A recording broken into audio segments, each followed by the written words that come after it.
Hello, it's Demi and welcome to a new video where I will be reading and then watching Where the Crawdads Sing by Delia Owens. I've been wanting to read this book ever since I heard about it, but the second I found out the movie was coming out, I felt much more pressure to read it because I wanted to watch the movie in the cinemas now that it was out, and obviously I had to read the book before that. So I will be showing you me reading the book as well as giving you my opinions and what actually happens in the book, as well as my review on the movie. So I hope you enjoy this video and we will get right into it. Right now in Where the Crawdads Sing, I'm at page 111, so I finally reached the 100 page mark. At the moment, I'm more struggling motivation wise. It has nothing to do with the book. The book's really good. They've really introduced the love interest now, and it's really cute how he is currently teaching the main character how to read, and I really love that. But at the moment, because the book I read before this was really good, I think it's just really giving me a major reading slump getting into this, as I have been reading this for a few days now, and as you can see, I haven't made that much progress in the book. Well, not as much progress as I would like to have made by this point anyway. So as of now, I'm hoping that now that I've passed 100 pages that will start to really pick up, because I really want to enjoy it. I've talked to so many people on Bookstagram and they've been telling me how much of a really good book it was and how they loved it, and I really want to relate to that, but at the moment I'm not there yet. For those who want to have a little cat update as well, I do have the kitten. I remember somebody asking last time about how big they'd gotten, and they have gotten quite bigger than what they were before. Currently today she is, oh, big stretch, she's 13 weeks old today, so she's still very hyper. Toilet roll was it this morning, but honestly I love her and I do not regret getting her at all, even though having a cat is very different than what I expected it to be. So I still haven't made much progress at all. We did have the first kiss between Kaya and Tate. It is really cute. They are really cute together, but still not too sure how I feel about the age gap. I get it. It was based in a different time frame, but still makes me a bit, uncomfortable. So I'm gonna try and get past that and keep going, because things are starting to get a lot more interesting, and I'm hoping that this reading slump doesn't last for long. I have found somebody on YouTube who currently has the audiobook and every chapter separately posted, so I am using that because it is helping me. Audiobooks have normally always helped me keep the speed and not lose concentration, which I think is my main problem as of now as to why I'm not reading as much. But I would also like to mention the mother and daughter bond that Kaya and Mabel have. I'm at that part now where it's clearly happening and it's very cute, and I'm finding that is something I'm looking forward to in the books, because Kaya just had her period and she's never had a mother figure really in her life since she was maybe about 7, so clearly she had no clue what any of that was, and Mabel just stepped in and took on that motherly role with Kaya, and it's really something amazing that is part of that book. It is really sad how most people in Kaya's life have left her, and that is quite triggering for people who have experienced that themselves, but as of now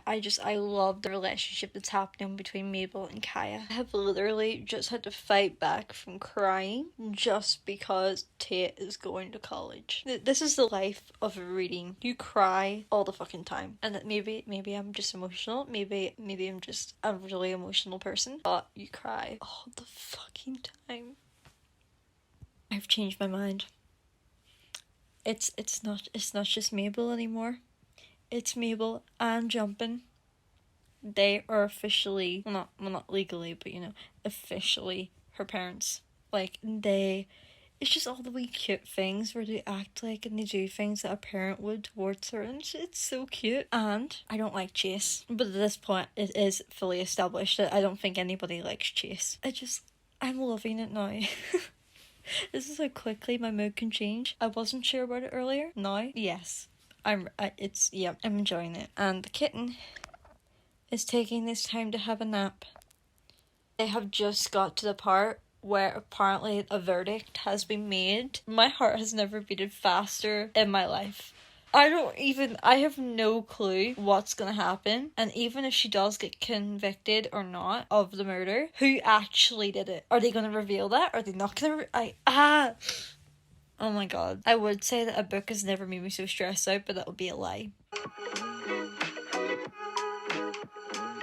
May I just say that in the last 2 videos I filmed, something has went wrong. It's like I have no luck with filming anymore. Every single time I think I'm okay, something bad happens in the filming. So I'm hoping that my audio is actually working this time. If it's not, I will cry. But here is my non-spoiler review for Where the Crawdads Sing. If you've already read the book and would like to hear my spoiler review, please move on to that. I will have the chapters up at the bottom of the screen. This book is about Kaya, who lives in the marsh by herself after her family leaving her, and it's really about her journey and how she deals with that, and how her childhood is affected so much by the abandonment as a child. In the first 100 pages, it is hard to go through as there's a lot of detail about the marsh and the land, as Kaya has a very much big respect for the land that she lives on, as because the town people have really rejected her as of how different she is and how different the lifestyle her family lived compared to them. The only friend she really has now is the marsh, so there's a lot more detail about what's happening around her, and the author does go into like spiels about the detail around her, and I get why that can be interesting for some people, but that aspect really bored me and I wasn't really interested in reading about the leaves and things like that. It wasn't for me that at that point. It did start to pick up whenever you got to maybe about the 110 page mark, so I recommend that if you are struggling to at least try and read up to there and see how it goes, because it will pick up after that. The book really shows the struggles of not really being accepted in society. Kaya, she has to really sneak around and not be seen, to not be judged by people in the town. The only people who she really goes to in the town would be Jumpin and Mabel, who are more parenting figures for her now at this point, but they are also seen as outcasts in society because of the time frame. They are black, and as those times there was a lot of racism going on, and it does show in this book about that racism. So just letting you know before you get into it, there is a lot of racism in this book. It isn't the main problem in the book, but there is quite a lot shown. The book really picks up whenever Kaya starts to become much more close with Tate, which is one of her brother's older friends. Tate used to hang around with Kaya whenever she was a lot younger, but she doesn't really remember that part of her life because it was that long ago. And when Tate finds out that Kaya cannot read or write, he then takes time out of his life to teach her, and that's when the relationship really does blossom. There is an age gap between them as they start to have romantic feelings, but Kaya is still only 14 and he's 18, so Tate does feel quite uncomfortable and doesn't let anything go too far between them. But that is good, and I do like that part, as Tate understands that, and Tate understands how young Kaya is, and she doesn't really understand things as much as he would from life experience. The perspectives of this book do move quite a lot. You have the time frame of Kaya growing up and how she met Tate and their relationship, and just how her childhood was, which wasn't exactly ideal. And then it will move to the murder of Chase, which is what the book is about, as Kaya is suspected, as she is like an outcast to the town. It doesn't take long for everybody to really point the blame to Kaya, as she has been seen with Chase Andrews before after growing a bit close to him. But there are a lot of problems with Chase in this book between him and Kaya as well, that you will have to read to find out really what happens. But during the court case, she does get arrested for the murder of Chase Andrews, as there is evidence leading to the fact that she could have been the one to kill him. But because there is not much evidence to go on, you can tell by reading the book that Kaya wasn't the one to commit the murder. So it gets you very worried and emotional seeing Kaya be put into a prison cell and things like that, as she does really struggle with that part of her life, being convicted of a murder she didn't commit. During the case, you're constantly wondering who they are going to say committed the murder, because all the jury are the townspeople, and the townspeople aren't known to like Kaya, and Kaya's really worried about that, as it won't take long for them to be able to just point the blame just because they don't like her and she's an outcast of the town. And they do try and tell the townspeople the lawyers try and tell the townspeople that they really shouldn't be using past problems to just say that it was Kaya that committed the murder, but you do get there in the book where you do really worry about what is going to happen to Kaya and if she's going to get convicted for the murder or not. You don't actually find out who committed the murder until the last chapter, but it is very surprising, and if you try and think that somebody committed the murder, the person who you think it was, you probably will not actually get your guess right. As the whole way through the book, I was saying that this person could be the murderer, this other person could be the murderer, there's all the signs showing this person could be the murderer, and every person I guessed was wrong. So it is a really interesting book, and I do recommend that you read it. Just make sure you get past at least 150 pages before you decide that the book may not be for you. Before we move on to the spoiler-filled review, I apologise for any audio problems that started off at the beginning of the last clip. I don't know really what's happening with my camera right now, but hopefully it is not a problem now.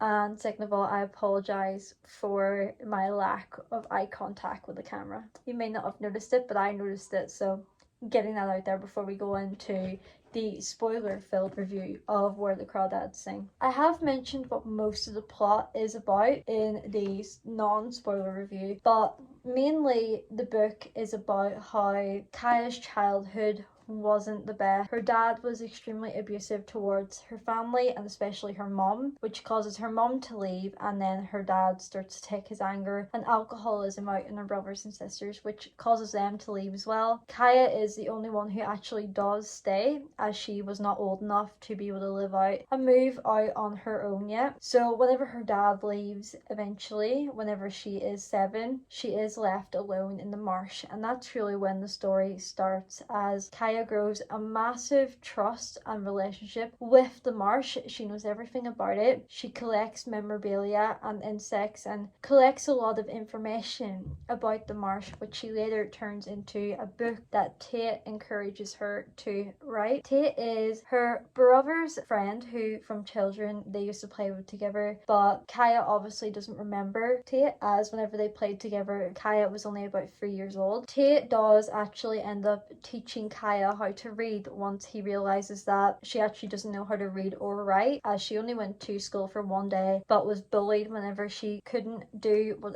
other classmates could do, as she'd been living in the marsh most of her life, so she never went back. So Tate takes on the responsibility of teaching her to read, bringing books to her all the time, and that's really when the relationship starts to grow, and both do show romantic feelings towards each other. But because of the age gap, where Kaya was 14 and Tate was 18, Tate decided that he didn't want to go any further in any other romantic way, because he did feel uncomfortable because of how young Kaya was. She didn't understand what was actually wrong about somebody their age dating. Later on in the book, Tate ends up leaving for college and abandoning Kaya. He doesn't come back after promising that he would return to see her, and that's really when Kaya's life took a major downfall. He really broke her trust, and that's when she met Chase, the guy who was murdered in the book. Chase and Kaya end up growing romantic feelings with each other, but you can tell, and Kaya could also tell, that there was just something off about Chase. He was very pushy. He was always trying to get himself on top of her. It wasn't very nice, and Kaya could tell that something was wrong, but she also wanted to be able to love somebody again and have somebody who cared about her, and I think that's why she didn't really listen to her inner feelings about how she felt as if something was very wrong about how Chase was acting. Later on, Kaya ends up finding out that Chase is engaged, and it really upsets her, as she believed that Chase and her were together for about 4 years at the time, and finding out that someone you care about is engaged, it was really upsetting. But at that time, Tate had also came back. He tried to explain to her things that Chase had been saying about Kaya at school, but at the same time he didn't actually want to go in detail about what he had been saying, because obviously it would very emotionally hurt her. Once she realizes what Chase was actually all about, she does end up withdrawing herself and takes Tate's encouragement of making all her memorabilia into a book, which ends up taking her and helping her with all her financial problems. Obviously living as a child alone, you're not going to have much money being able to come into the house to pay for things. So that was a major help, as she was able to redo the home that she was living in at the time.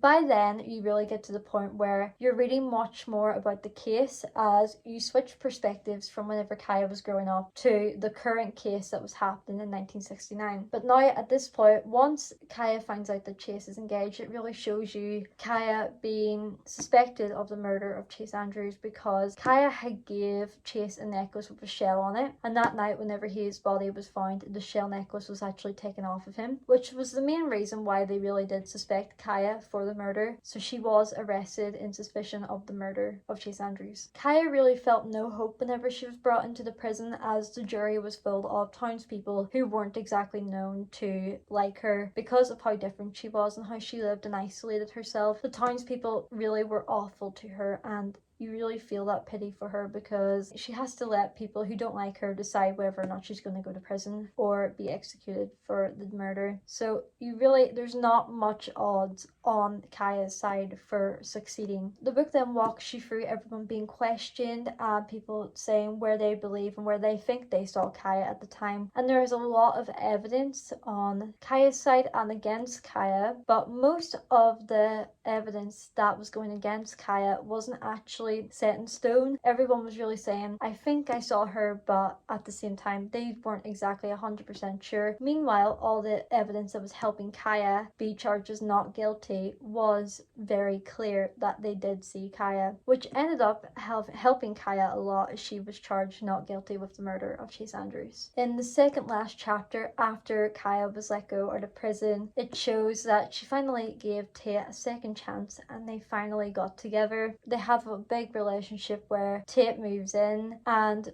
you get a lot more peace of mind, as before in the book, Kaya's brother Jody came back and he was able to say hello and he supported her and was there to witness the case in court as well. And Tate's dad finally came around and was able to accept how much Tate loved Kaya. So it really was where you finally felt Kaya was in a happy place, and they were. It later shows Kaya passing away in her boat in her 60s after living a happy life with Tate. But that's when the major shocker of the book hits, where we later find out that Kaya was the murderer after all, as Tate found a box under one of the floorboards in the house, where he then found poems that Kaya had collected during her life, and Tate normally thought that Kaya just really supported this poet. Meanwhile, Kaya was writing poems. She was sending them over to the local newspaper anonymously, and that's when Tate discovered and read one of the poems, which clearly describes the moment Kaya killed Chase Andrews by pushing him off the ledge of the tower. And that's when the book really ends, where it confirms Kaya was indeed the one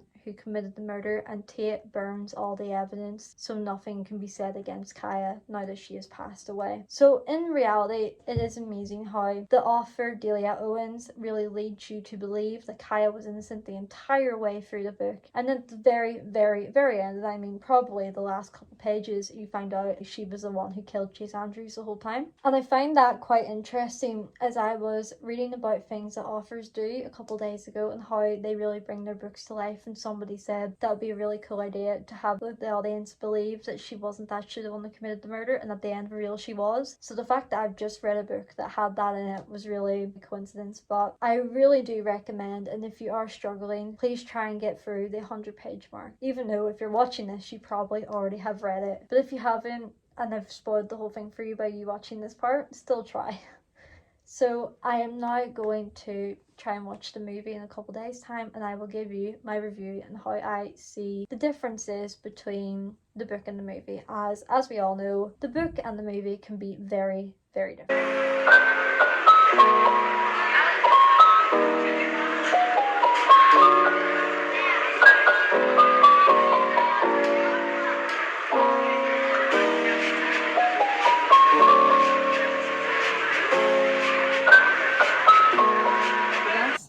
I watched the movie for Where the Crawdads Sing. Should have filmed this last night, but it was way too late, and now my memory is not working very well at all. But I really did enjoy the movie. It was a good one. I dragged my mum along to the movie as well. She really loved it. She was giving off the whole way there saying like I better like this movie, obviously, because she paid for it, and she did enjoy it, luckily, clearly, as she cried through the whole ending. If you hear a weird noise, I bought my cat a toy. I'm quickly regretting it, but you know, we'll continue. The way they worked the time frame in the movie, they started off where they found Jesus' body and they moved straight to the court case. So instead of showing the court case like further on in, it's what it started with instead, which was quite different than what the books actually did. But other than that, they did start switching perspectives then in different time frames, which is obviously a big part of the book is the time frames going back and forward. So they did do that, but they did start off in a different place than where the book started off. After that, everything was very similar towards the book. There weren't many like changes, which I'm glad about, as you know, I wanted it to be obviously like the book, saying that it is based on the book. With the cast of the movie, actually I was really glad on who they cast for it, because what I pictured in my mind matched quite well with the actors, as I didn't watch the trailer before reading the book, so I really had no clue who they actually did cast for it until after, and I am happy that I didn't do that, as I was able to look and see. And honestly, once I saw Jumpin and Mabel, I died because I find those characters in the book really endearing, and the moment it shows where Jumpin displays Kaya's books, the more and more it goes on, I was nearly crying just because he displayed the book. And I know I nearly cried during the book because of that, but in the movie the tears were there and I was holding it back because I didn't want to cry in the cinema. Obviously, as I mentioned before, there are hard scenes in the book. The whole racism topic wasn't really shown. There wasn't any of that, but there obviously is the rape scene in the book as well, where Chase does take advantage of Kaya after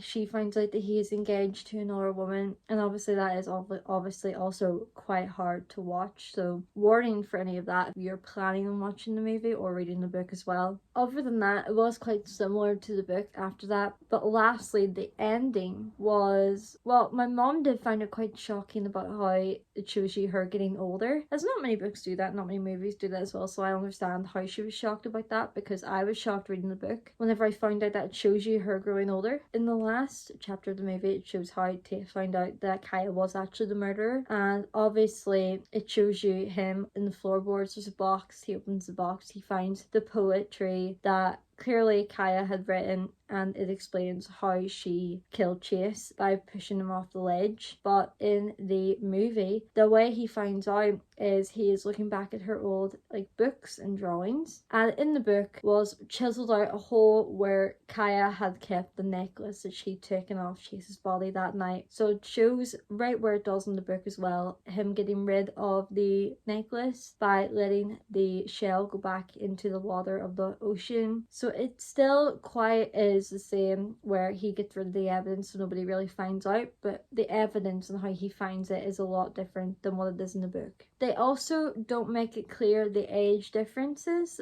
during the book, as there was like almost a sex scene in the movie between Tate and Kaya, but in the books Kaya at the time was meant to be 13 and I think Tate was meant to be 18. It doesn't really tell you the age gap in the movie, so I did have to like point that out to my mom, because you know it had to be known. I wanted her to know that why it was wrong at that time. But other than that, the movie was really good. I enjoyed it. We were pretty much the only one in there, except for one more person who she's probably read the book as well, to be honest. But it was really good. I highly recommend, and thank you for watching this video. It has taken me so long to film, and I haven't made a video come out in maybe about a couple weeks, so I apologize for that, and hopefully now that I've actually recorded something, I'll get more videos coming out, because I am doing awful right now at the whole uploading videos at a certain rate. So thank you for watching, like and subscribe, and I've actually made a Instagram page where I will be posting all of my bookish stuff as well, so please feel free to follow that. I will leave the link down below. Thank you for watching, and I will see you in the next video.